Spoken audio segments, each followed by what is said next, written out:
أما بعد فأعوذ بالله من الشيطان الرجيم ومن يقتل مؤمنا متعمدا فجزاؤه جهنم خالدا فيها وغضب الله عليه ولعنه وعد له عذابا عظيما۔ اور جو کوئی کسی مومن شخص کو جان بوجھ کر قتل کرتا ہے اس کا بدلہ جہنم ہے جس میں وہ ہمیشہ ہمیش رہے گا، اور اس کے اوپر اللہ کا غضب ہے اور اللہ کی لعنت ہے، اور اس کے لیے بہت بڑا عذاب تیار کیا گیا ہے۔ نہایت عزت کے لائق سامعین محترم، بزرگوں، دوستوں، بھائیوں، معززات ماؤں، بہنوں اور بیٹیوں، اللہ تبارک و تعالیٰ نے ہمیں بڑا ہی خوبصورت مذہب دین اسلام عطا فرمایا ہے، جس میں ہر خیر کی طرف اللہ تعالیٰ نے ہمیں دعوت دی ہے کہ یہ خیر کا کام ہے، یہ بھلائی کا کام ہے، یہ اچھائی کا کام ہے، تمہارا اس میں فائدہ ہے، یہ کام کرو، اور ہر برے کام سے روکا ہے جس میں انسان کے لیے تباہی ہے، بربادی ہے، نقصان ہے، شر ہے، فتنہ ہے، مصیبت ہے۔ ہر اس کام سے شریعت نے ہمیں روکا ہے کہ اس کام سے رک جائے۔ گویا کہ دونوں ناحیے سے اسلام نے ہمارے لیے خیر اور بھلائی کو جو ہے وہ جمع کر دیا ہے۔ اب بدقسمتی ہے اس بندے کی جو اسلام کو قبول نہ کرے اور اس کی تعلیمات پر عمل نہ کرے اور اپنے لیے شر کو جمع کرتا چلا جائے، دنیا میں بھی وہ اللہ کی رحمت سے دور ہو جائے اور آخرت میں بھی اللہ کی رحمت سے دور ہو جائے، تو اس سے بڑا بدبخت اور بد نصیب اور بدقسمت انسان کوئی اور نہیں ہے۔ آج معاشرے میں آئے دن ہم یہ خبریں پڑھتے ہیں اور سنتے ہیں، اور غیرت کے نام پہ لوگوں نے کسی عورت کو یا کسی مرد کو جو ہے وہ قتل کر دیا۔ یہ پچھلے دنوں بھی میڈیا پہ خبر جو ہے چلی اور ویڈیو بھی چلی، یہ ہر دوسرے تیسرے دن اس طرح کی جو ہے وہ خبر آتی رہتی ہے۔ اس غیرت کے نام پر قتل کی شرعی حیثیت کیا ہے؟ آئیے آج کے جمعہ میں اللہ کی توفیق سے اسی بات کا جائزہ لینے کی کوشش کرتے ہیں کہ قتل کرنے کی حیثیت کیا ہے، قتل کرنے والا کیا حیثیت رکھتا ہے، اور ایسا ہونا چاہیے یا نہیں ہونا چاہیے، اور یہ کیوں ہوتا ہے، اس کے اسباب آخر کیا ہے۔ سب سے پہلی بات تو یہ بات یاد رکھنی چاہیے، قتل ایک بہت بڑا جرم ہے۔ اسلام کی نظر میں، لوگوں کی نظر کی ہم بات نہیں کرتے، لوگوں کے ہاں تو 10 روپے کی ویلیو بہت زیادہ ہے، انسان کے خون کی کوئی حیثیت نہیں۔ وہ 10 روپے کی خاطر انسان کو قتل کرنا جو ہے وہ اپنے لیے اعزاز سمجھتا ہے۔ شریعت جو ہے اس کی نظر میں قتل بہت بڑا گناہ ہے، جیسا کہ یہ آیت سورۃ نساء کی میں نے تو آپ کے سامنے پڑھی ہے، وَمَن يَقْتُلْ مُؤْمِنًا مُتَعَمِّدًا فَجَزَاؤُهُ جَهَنَّمُ۔ جو انسان کسی مومن شخص کو جان بوجھ کر قتل کرتا ہے اس کا بدلہ جو ہے وہ جہنم، اس کا ٹھکانہ جہنم ہے، خالداً فیہا، ہمیشہ اس میں رہے گا، وغضب اللہ علیہ، اللہ کا اس کے اوپر غضب بھی ہے، ولعنہ، اللہ کی اس کے اوپر لعنت بھی ہے، وعد لہ عذاب عظیم، اور اللہ تعالیٰ نے اس کے لیے بہت بڑا عذاب تیار کر رکھا۔ اس قدر شدید اور قبیح اور جو ہے وہ شنیع جرم ہے۔ حضرت عبداللہ ابن عباس رضی اللہ تعالیٰ سے ایک قول یہ منقول ہے، قاتل کی کوئی توبہ نہیں۔ ان کا یہ قول اگرچہ جمہور علماء کے خلاف ہے، جمہور علماء کے نزدیک شرک سے بھی انسان زندگی میں توبہ کر لیتا تو اللہ معاف کر دیتا ہے، قتل بھی اللہ تعالیٰ چاہے تو معاف کر دے، لیکن حضرت عبداللہ ابن عباس رضی اللہ تعالیٰ کا یہ قول ہے قاتل کی کوئی توبہ، اس لیے کہ اللہ تعالیٰ نے یہ بہت بڑا جرم کرا دیا اور اس کو کہا خالداً فیہا، وہ ہمیشہ جہنم میں رہے گی۔ دوسری جگہ پہ اللہ تعالیٰ نے سورۃ مائدہ میں یہ بھی کہا ہے، من قتل نفسا بغیر نفس او فساد فی الارض فکأنما قتل الناس جميعا، لوگوں جس نے کسی جان کو ناحق قتل کیا، زمین میں فتنہ و فساد پیدا کرنے کے لیے قتل کیا، اس نے ایسا ہے گویا کہ پوری انسانیت کو قتل کر، وہ ایسا جرم ہے جیسے کوئی آدمی تمام انسانوں کو قتل کر ڈالے، ایک بندے کا قتل کرنا جو ہے وہ ایسا۔ وَمَنْ أَحْيَاهَا فَكَأَنَّمَا أَحْيَا النَّاسَ جَمِيعًا، اور جو کسی ایک بندے کی جان بچاتا ہے، اس نے ایک بندے کی جان نہیں بچائی بلکہ اس نے پوری انسانیت کی جان بچائی۔ گویا کہ اس طرف بھی شریعت نے زبردست طریقے سے جو ہے اس جرم کا خلا اور کما کیا ہے کہ قتل کا جرم جو ہے وہ معاشرے میں نہیں آنا چاہیے۔ اور تیسری طرف یہ بھی حکم دیا وَلَكُمْ فِي الْقِصَاصِ حَيَاةٌ يَا أُولِي الْأَلْبَابِ، اے عقل مند لوگو، تمہارے لیے قصاص کے اندر بہترین زندگی ہے اگر تم عقل رکھتے ہو۔ قصاص، اگر کوئی قتل کر دے اس کو قتل کے بدلے میں فوراً قتل کرو، اس کے اوپر قتل ثابت ہو جاتا ہے کہ اس نے قتل کیا ہے، اس کو کوئی رعایت نہیں، کوئی معافی نہیں، جان بوجھ کے قتل کیا ہے تو اسے قتل کرو۔ ایسا کرو گے تو تمہیں زندگی مل جائے گی، آئندہ کسی کو قتل کرنے کی جرت جو ہے وہ پیدا نہیں ہوگی۔ اور چوتھی جگہ پہ شریعت نے یہ حکم دیا لا یحل دم امرئ مسلم الا باحدى ثلاث، لوگوں کسی مسلمان کو قتل کرنا جائز نہیں ہے سوائے تین چیزوں کی وجہ سے۔ النفس بالنفس، کسی نے قتل کیا ہے تو اس قتل کے بدلے میں اس کو قتل کر دیا جائے، یہ تو جائز ہو سکتا ہے۔ والسیب الزانی، شادی شدہ زنا کرتا ہے تو اس کو رجم کر دیا جائے، یہ تو شریعت میں جائز ہے۔ التارک لدینہ المفارق للجماعہ، تیسرا شخص وہ ہے جو اپنے دین کو چھوڑ کر مرتد ہو جاتا ہے اور مسلمانوں کی جماعت کو چھوڑ کر کافروں سے مل جاتا ہے، ایسے شخص کو بھی مرتد ہونے کی وجہ سے قتل کیا جا سکتا ہے۔ تین بندوں کے علاوہ شریعت کی نظر میں کسی کو قتل کرنا جو ہے وہ جائز ہے۔ یہ چار نصوص میں نے آپ کے سامنے پیش کی ہیں، ان کو تھوڑا سا اپنے سامنے جو ہے وہ رکھیں۔ اب آتے ہیں ہم دوسری طرف، غیرت کے نام پہ قتل ہے کیا؟ غیرت کے نام پہ قتل کی کئی شکلیں بنتی ہیں یا کئی اسباب بنتے ہیں۔ ایک تو یہ ہے کہ انسان اپنی بیوی کو، اپنی بہن کو، بیٹی کو، ماں کو، محرم رشتہ دار یا کوئی بھی رشتہ دار خاتون، اسے غلط حرکت کرتے ہوئے یا کوئی ایسی حالت میں دیکھ لیتا ہے جو مشکوک ہوتی ہے، اس کے اوپر انسان غیظ و غضب میں آتا ہے، غیرت میں آتا ہے اور جوش میں آتا ہے، اس عورت کو بھی قتل کر دیتا ہے یا اس کے ساتھ جو بندہ ہے اسے بھی قتل کر دیتا ہے۔ یہ ایک شکل ہے غیرت کے نام۔ اصل یہی ہے، اس کے اوپر بحث کریں گے، لیکن یہ چیز بیس بنا کر لوگ اس طرح کے کئی قتل کرتے ہیں اور ان میں اس طرح کا کوئی معاملہ ہوتا ہی۔ مثلا پرانی دشمنی چل رہی ہے بیوی کے خاندان کے ساتھ اور بدلہ لینے کا کوئی طریقہ نظر نہیں آ رہا تو عورت کے اوپر الزام لگا دیتا ہے کہ اس کو فلاں بندے کے ساتھ دیکھا گیا ہے، لہٰذا اس کو جو ہے وہ غیرت کے نام پہ قتل کر دیا، غیرت کے نام پہ قتل کر دیا اور خاندانی فلانا بدلہ لیا، اور حقیقت میں کچھ بھی نہیں۔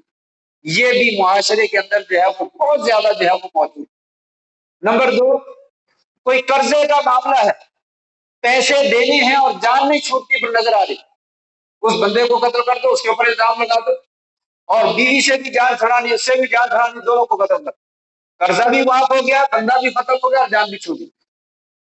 بیوی دوسری شادی کی اجازت نہیں دیتی، انسان جو ہے وہ دوسری شادی کرنا چاہتا ہے، کسی اور خاتون سے اس کے تعلقات ہیں اور یہ عورت درمیان میں رکاوٹ ہے، اس کے اوپر الزام لگا کر اسے قتل کر دیتا اور اپنا راستہ جو ہے وہ صاف کر دیتا۔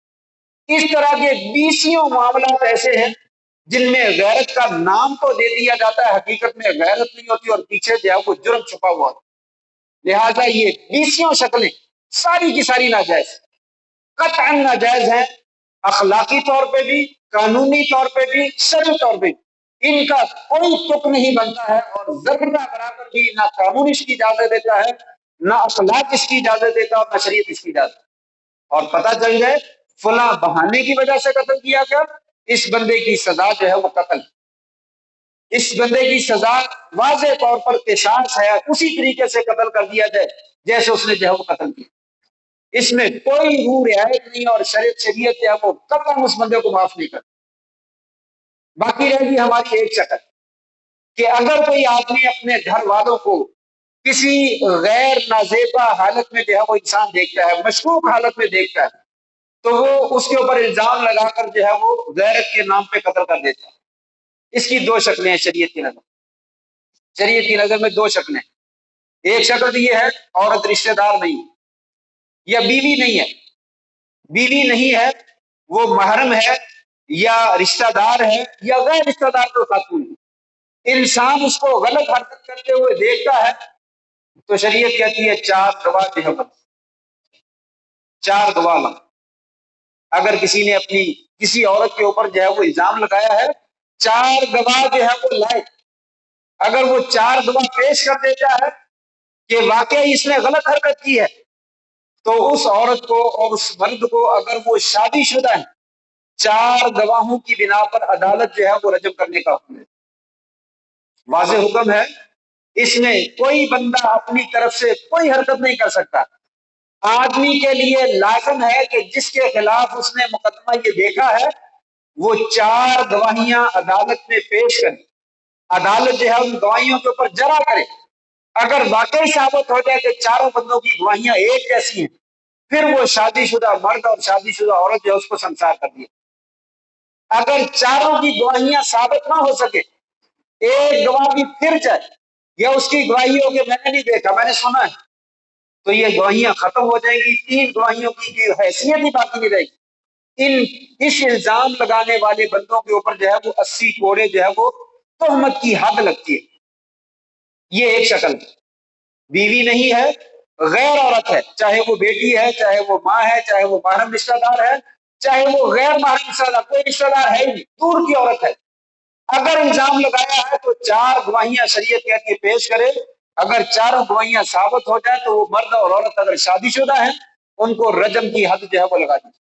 اگر وہ چار گواہیاں ثابت نہیں ہوتی تو یہ الزام لگانے والا شخص جو ہے اس کو 80 کوڑے جو ہے وہ حد لگائی جائے، تاکہ آئندہ کسی کی ذات کے اوپر، عزت کے اوپر اس کو حرف اٹھانے کی، ہاتھ اٹھانے کی اجازت، زبان کھولنے کی اجازت، اور لوگوں کی عزتیں جو ہے وہ محفوظ ہو جائے۔ دوسری شکل، عورت جو ہے وہ پرائی نہیں بلکہ بیوی، عورت جو ہے وہ اپنی بیوی ہے، اس سے کوئی غلط حرکت کر کے دیکھتا ہے، کیا اسے قتل کرنے کی شریعت اجازت دیتی ہے؟ شریعت یہاں بھی یہی کہتی ہے۔ ابھی احکام نازل مکمل نہیں ہوئے تھے۔ ہلال ابن امیہ رضی اللہ تعالیٰ عنہ صحابی رسول ہیں، وہ یہی کیس لے کر آپ کے پاس آ گئے، یا رسول اللہ ایسا معاملہ ہوا ہے۔ آپ نے فرمایا البینہ وَإِلَّا فَحَدٌّ عَلَيْكَ، گواہیاں پیش کرو نہیں تو تجھے تہمت کی حد لگے۔ اپنی بیوی پہ الزام لگانے والا، آپ نے فرمایا چار گواہیاں لے کر آؤ، اگر گواہیاں لے آؤ گے تو تمہارا قضیہ ثابت ہو جائے گا، نہیں تو حد کھانے کے لیے تیار۔ وہ کہنے لگے یا رسول اللہ میں کہاں سے چار گواہیاں لے کر، اس وقت کیسا معاملہ ہے؟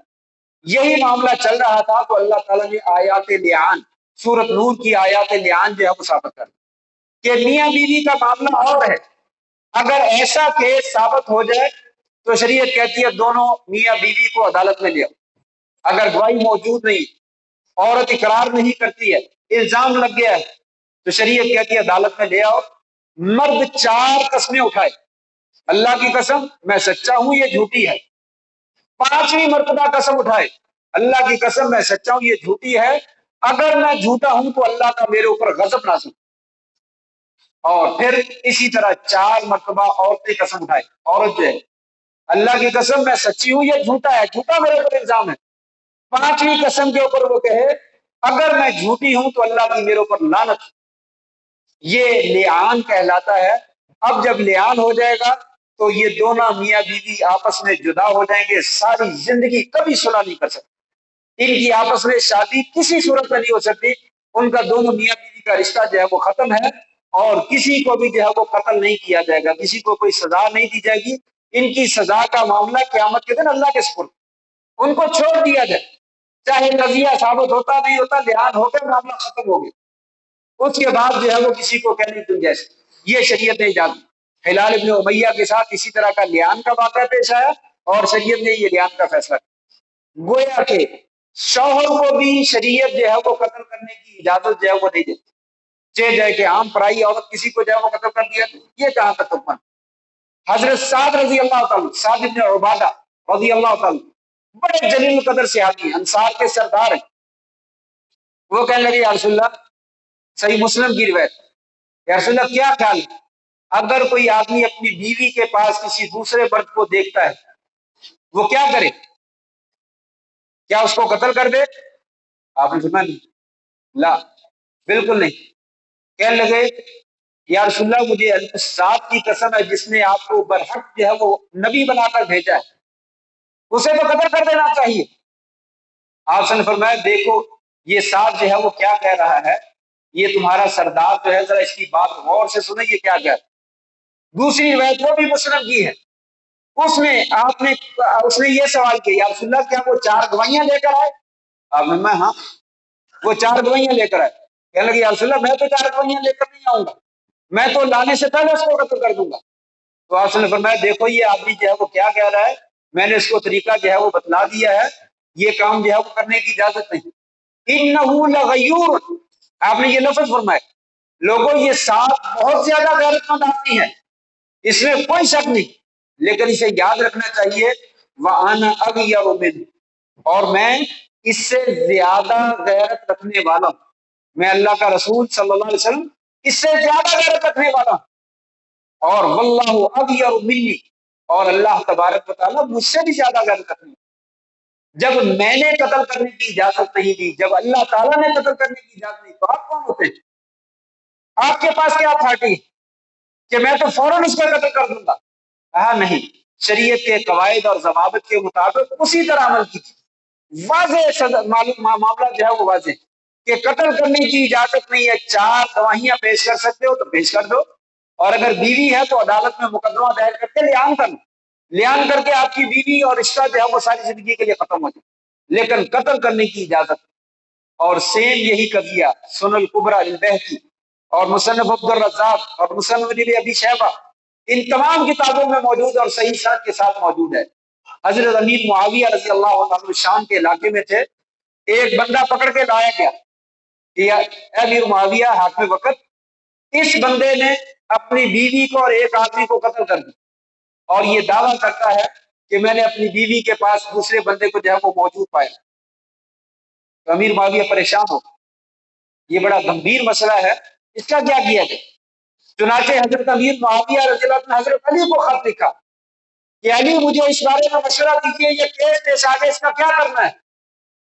چنانچہ حضرت علی رضی اللہ عنہ نے خط لکھا کہ اسے کہیے 4 گواہ جو ہے وہ پیش کر، اگر یہ 4 گواہ پیش کر دیتا ہے اسے چھوڑ دو، اگر یہ 4 گواہ نہیں پیش کرتا اسے پکڑ لو اور اس کو قتل دو، اس کو قصاصاً سزا کے طور پر قتل کر دو۔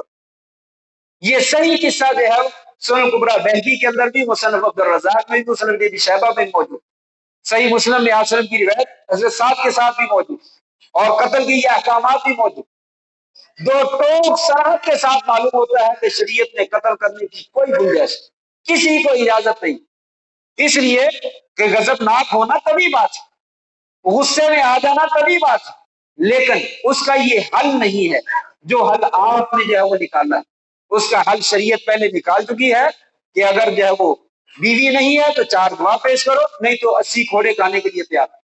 بیوی ہے 4 گواہ لے اور معاملہ اس کے خلاف سزا دلوا، نہیں ہے تو لیان کے لیے تیار، لیان کر لو اور تمہارا اس کا رشتہ جو ہے وہ ختم۔ یہ شریعت کے اندر جو ہے وہ حل موجود، لیکن آج کل جو ہے یہ تماشا بنا ہوا ہے کہ معلوم ہی نہیں۔ پہلی بات تو یہ ہے کہ اکثر اوقات ایسے قضیے ایسے ہوتے ہیں جس میں صرف شک ہوتا ہے، بس شک ہے، میں نے فلاں جگہ پہ فلاں بندے کو دیکھا تھا، اس عورت کو فلاں کے ساتھ دیکھا، پھر کیا ہوا؟ عورت اگر کسی بندے کے ساتھ دیکھی گی تو اس کے اوپر قضیہ ثابت ہو گیا، پتہ ایسا نہیں، وہ اور معاملہ ہے۔ عورت کا مرد کے ساتھ گھومنا پھرنا یہ اور معاملہ ہے، اس کی بھی سزا ہو سکتی ہے، تعزیر ہونی چاہیے، لیکن اس کی وہ سزا نہیں ہے جو آپ نے تجویز کر رکھی۔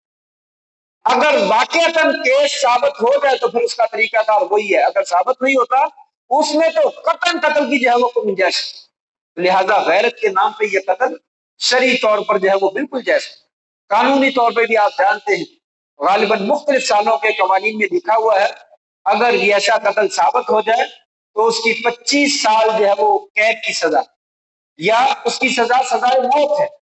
یہ دونوں سزائیں موت، دونوں سزائیں جو ہے وہ موجود ہیں. لیکن افسوس کی بات یہ ہے نہ شریعت کے قوانین پہ عمل کیا جاتا، نہ قانون کے قوانین پہ عمل کیا جاتا. ملک کے جو قوانین عمل نہیں کیے جاتے، جس کی وجہ سے سارا معاشرہ جو ہے وہ فتنہ اور تباہی، بربادی اور فساد کا جو ہے وہ شکار، بد امنی ہے. اس طرح کے بہانے بنا کر سینکڑوں لوگ، اخبارات کا اگر مطالعہ کیا جائے اور کورس کا مطالعہ کیا جائے تو کہتے ہیں تقریباً سالانہ کم از کم 500 کے قریب خواتین جو ہے وہ غیرت کے نام پہ قتل ہو جاتی، اور ان میں سے ہو سکتا ہے کوئی اکا دکا کیس ثابت ہو جائے اور باقی تقریباً ان میں سے کوئی کیس ثابت نہیں. تو لہذا نہ تو قانون اس کی اجازت دیتا ہے، نہ شریعت اس کی اجازت دیتی ہے، اور نہ ہی اخلاقی طور پر ایسا جو ہے وہ قدم اٹھانا کسی کے لیے جو ہے وہ جائز. اصل میں مسئلہ کیا ہے؟ سبب کیا ہے؟ سبب وہی ہے جو میں نے شروع میں ذکر کیا. اسلام بڑا خوبصورت مذہب ہے اور انسان کی تمام مسائل میں رہنمائی کرتا ہے.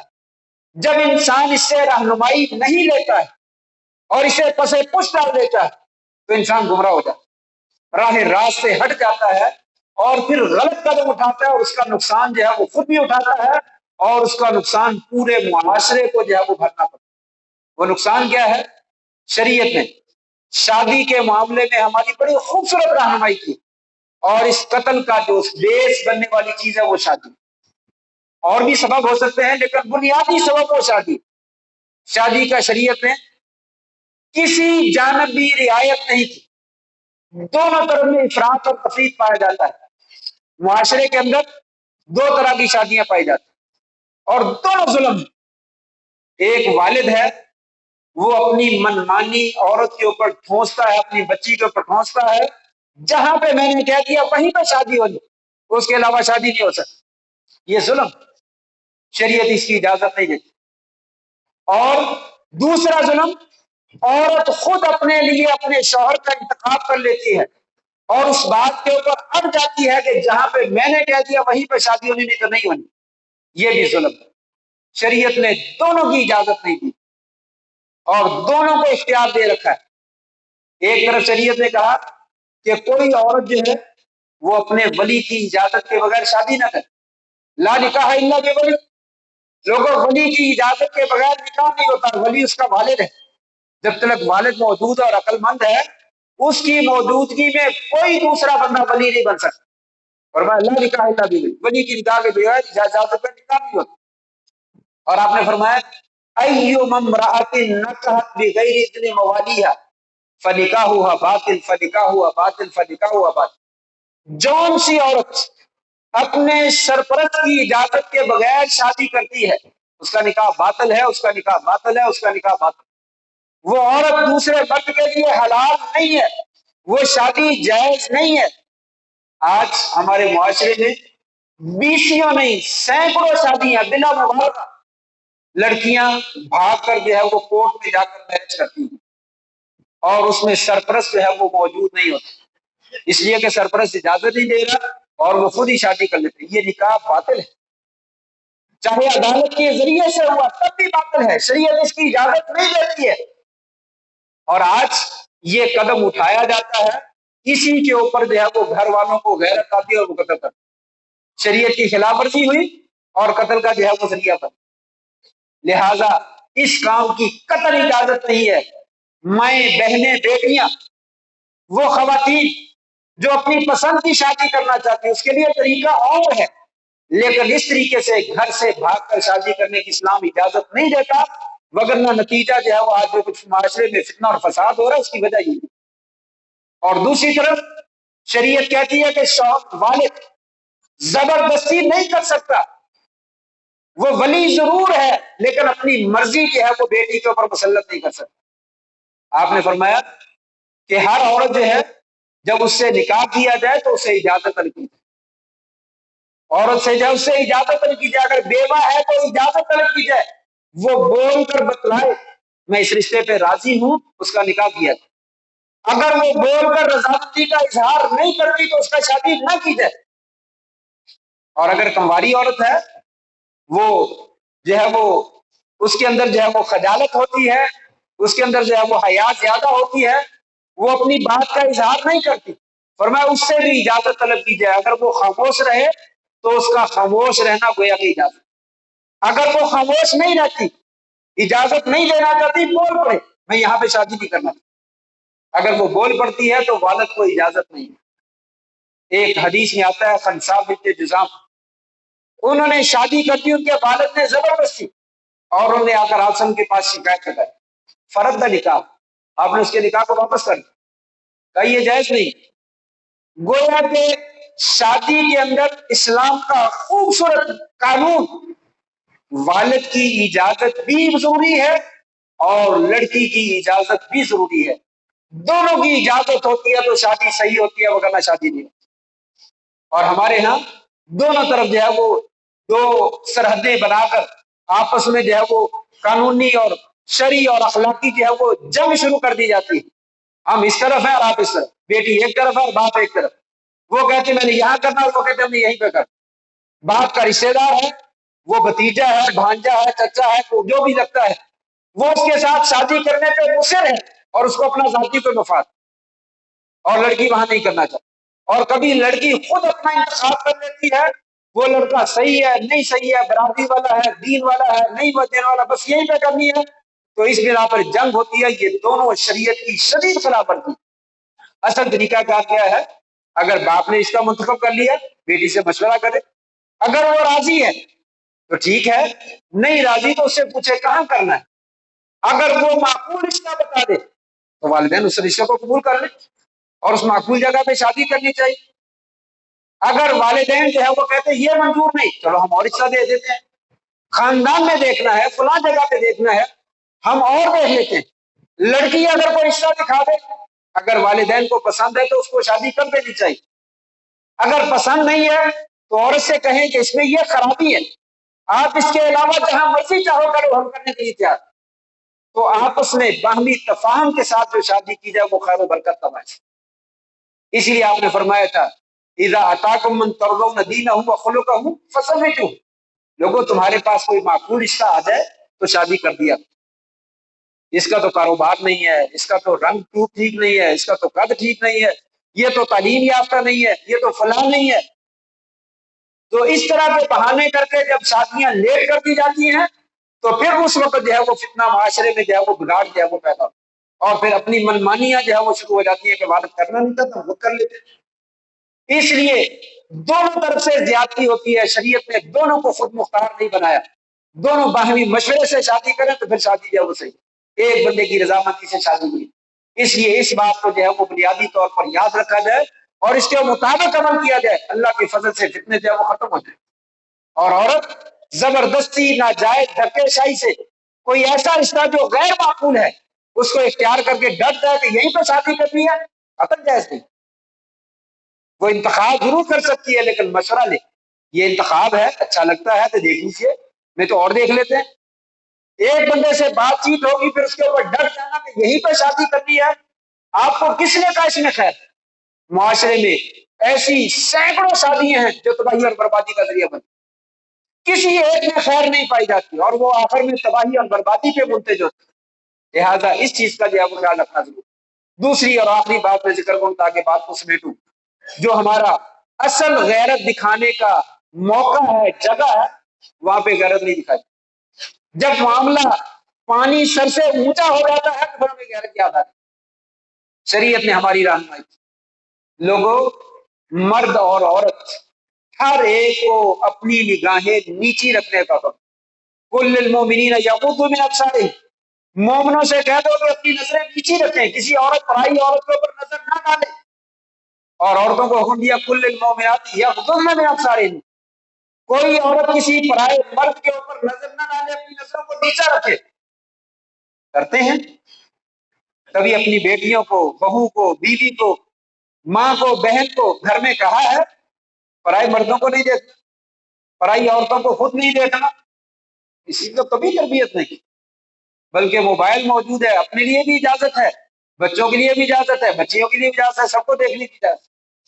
شریعت نے کہا ہے کوئی مرد کسی عورت کے ساتھ خلوت اختیار نہ کرے الا مع ذی محرم، جب اس کا محرم موجود ہے تو اس کے ساتھ خلوت میں اختیار جا سکتا ہے،